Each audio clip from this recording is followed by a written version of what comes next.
For to define power set, let us consider set A, suppose. Okay, let set A be any set. Then power set of A will be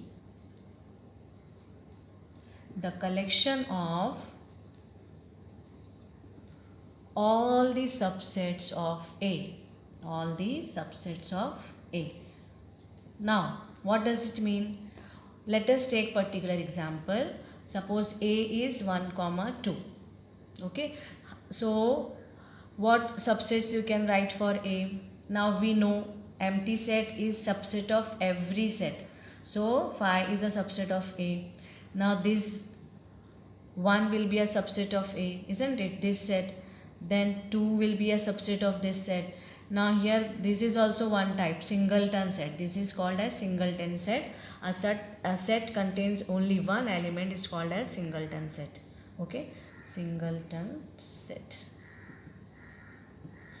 And since these two will come, and what else? We know a set itself is a subset of it. So set also will come.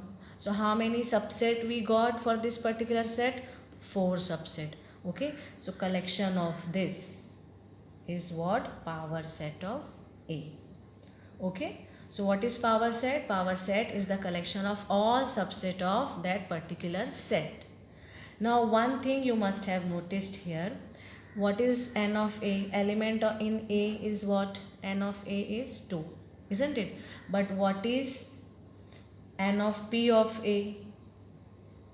Number of elements in power set is 4, isn't it? So can you find any relation between these two? Yes, 4 we can write as 2 square. Okay, what does this 2 means? 2 means number of element in that set A. So now suppose if I'll ask A is equal to 1, 2, 3. So number of element in A is 3. So how many elements its power set will have? Directly we can say that it will be 2 cube. This power will take from number of elements. So 2 cube means 8. Isn't it? Like this we can find number of elements. Now if you got the elements, how many elements? 8 elements. That means you can write power set. Okay, and you can't miss any of the subset here because you know 8 subsets should come. So anyhow you will manage to find 8 subsets.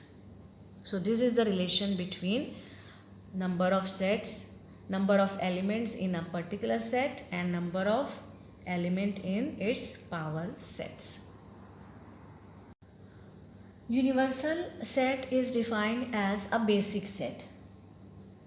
Okay, suppose you want to deal with numbers. Suppose set A is 1, 2, 3, 4, 5. So you can take a bigger set because universal set will be bigger than all the sets. And other sets will be subset of universal set. Suppose 1, 2, 3, 4, 5, 6, 7, 8, 9, 10. This we can treat as universal set. A will be this, B is 2, 4, 6 and C will be 3, 4, 5 suppose. So A, B, C are the subsets of this set U, and U we have considered as a basic set, isn't it, from 1 to 10. So now if you want to deal with natural number, so you can consider universal set as Z, isn't it, because we know N is a subset of Z. So Z you can treat as universal set, and this is the notation of universal set, capital U, and other subsets of these universal sets are written in any of the alphabet from A to Z, okay, except U, because U we are taking for universal set. Now if you want to deal with rational numbers, so Q if you want to take as a subset, then its superset, that is R, you can consider this as universal set. Okay, so basic set we can say it's a universal set, and that will be a superset of all in which other three or more sets we are considering, that will be a superset of all the three sets, like that.